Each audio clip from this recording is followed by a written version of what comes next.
జరగకండి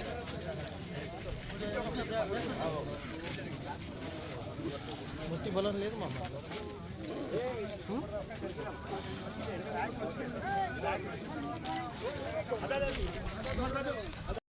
జరిగింది సమస్యనే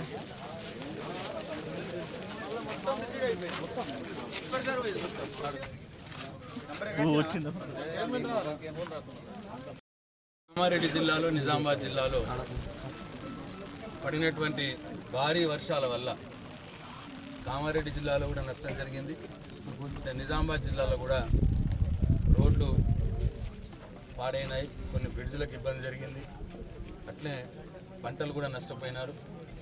వాగు ఒడ్డుకు ముఖ్యంగా మా బాల్కొండ నియోజకవర్గంలో ఈ కప్పలవాగు పెద్దవాగు ఏదైతే ఉన్నదో ఆ వాగు విపరీతంగా వృత్తంగా ప్రవహించడం వల్ల అంటే పైన సిరికొండలో నిజామాబాద్ రూరల్ నియోజకవర్గంలో 3 చెరువులు తెగిపోయి ఆ నీళ్లు ఒకటేసారి కప్పలవాగులోకి రావడం వల్ల ఒకటేసారి విపరీతంగా ఉధృతంగా అంటే అటు ఒక 1/2 కిలోమీటర్ ఇటు ఒక 1/2 కిలోమీటర్ వరద పారింది అని చెప్తున్నారు వాగులలో. ఇక్కడ ఉన్న పెద్ద మనుషులు చెప్తా ఉన్నారు, మేము మాకు తెలిసినప్పటి నుంచి మేము చూడలేదు ఇంత వాగు పారడం అని చెప్పి మాట్లాడుతూ ఉన్నారు. సరే మనం ఏం చేయలేము, అది ప్రకృతి వైపరీత్యం, మరి భగవంతుడి దయ. కాబట్టి ఆ విపరీతమైన ఈ వాగు వృద్ధి వల్ల వాగొడ్డున ఉన్నటువంటి పంటలు కూడా నష్టపోవడం జరిగింది. పొలాలు కావచ్చు, మొక్కలు కావచ్చు, సోయలు కావచ్చు, అవన్నీ కూడా ప్రిలిమినరీ ఎస్టిమేట్ చేయించినాం. ప్రిలిమినరీ ఎస్టిమేట్ ప్రకారం మొత్తం నియోజకవర్గంలో 1162 ఎకరాల్లో వరి పంట నష్టం జరిగింది అని చెప్తున్నారు వ్యవసాయ శాఖ అధికారులు. అట్లనే 95 ఎకరాల్లో మక్క నష్టం జరిగిందని చెప్తున్నారు. 30 ఎకరాల్లో సోయా నష్టం జరిగిందని చెప్తున్నారు. నేను మళ్ళీ ఇవాళ రేపు కూడా వెరిఫై చేయమన్నాను. మరి నిన్న మొన్న వర్షాల్లో మీరు సరిగ్గా చూడకపోతే మరి మళ్ళీ వెరిఫై చేయమని చెప్పాను నేను అధికారులకు. ఇక్కడ చాలామంది రైతులు నేను ఏ గ్రామానికి పోయినా మా పంట నష్టం జరిగింది అన్న మాట మాట్లాడుతున్నారు. ఇక్కడ అధికారుల లెక్కలు చూస్తేనేమో తక్కువ కనిపిస్తూ ఉన్నది. కాబట్టి మళ్ళీ ఇవాళ రేపు కూడా సర్వే చేసి ఫైనల్గా మీరు ఒక ఫిగర్కి రండి అని చెప్పినాను.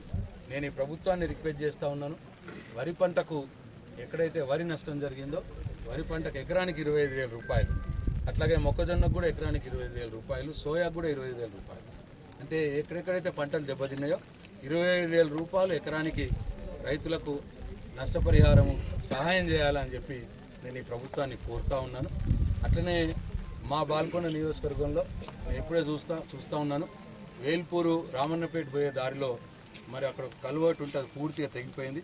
దాన్ని ఇమీడియట్గా శాంక్షన్ చేసి దాన్ని కల్వర్ట్ కట్టియాలి.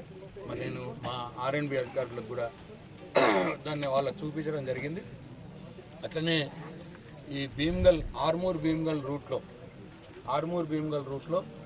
భీమ్గల్ దగ్గర బడా భీమ్గల్ దగ్గర ఏదైతే కప్పలవాగు మీద పెద్ద వంతెన ఉన్నదో ఈ వంతెన ఒక గర్డర్ పక్కకు స్లైడ్ కావడం జరిగింది. మరి ఎంత నష్టం జరిగింది, ఏమైంది ఇంకా ఇప్పుడే అంచనాకు రాలేము.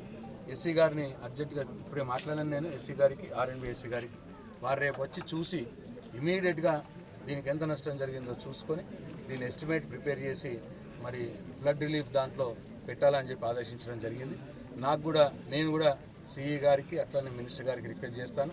తప్పకుండా తొందరలోనే ఈ బ్రిడ్జ్ పనులని పూర్తి చేయించే ప్రయత్నం చేస్తా అని చెప్పి నేను భీమ్గల్ మండల ప్రజలకు మనవి చేస్తూ ఉన్నాను. అట్లనే ఆర్మూర్ భీమ్గల్ రోడ్లో మోతే దగ్గర అక్కడ కూడా ఒక కల్వర్టు మరి అక్కడ కూడా జరిగిపోయింది పక్కకు, అది కూడా దెబ్బతినే ప్రమాదం ఉన్నది. అది ఇంతకుముందు శాంక్షన్ చేసి ఉన్నాం, కానీ డీశాంక్షన్ అయింది. ఇప్పుడు అది ఆల్రెడీ మంజూరైంది కాబట్టి దాన్ని టేకప్ చేయాలని చెప్పి నేను అధికారులకు సూచిస్తూ ఉన్నాను.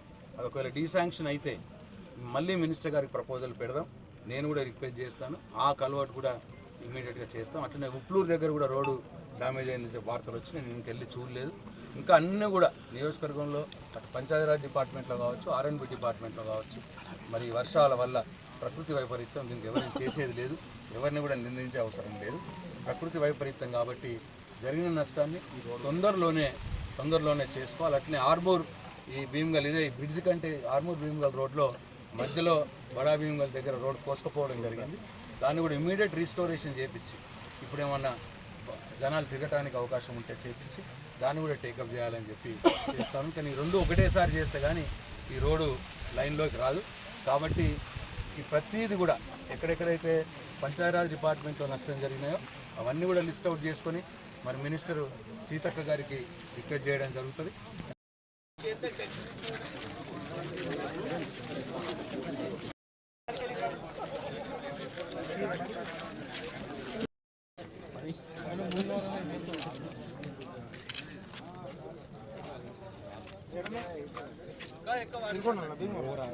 మా డిజైన్ల కంటే ఎక్కువ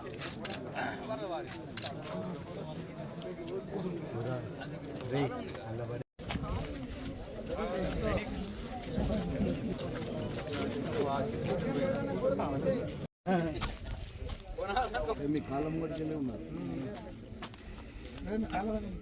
అంటే 1.5 మీటర్ పోసాడు, 1.5 మీటర్ రేజ్ అయ్యింది, 4-5 మీటర్ రేజ్ అయ్యింది.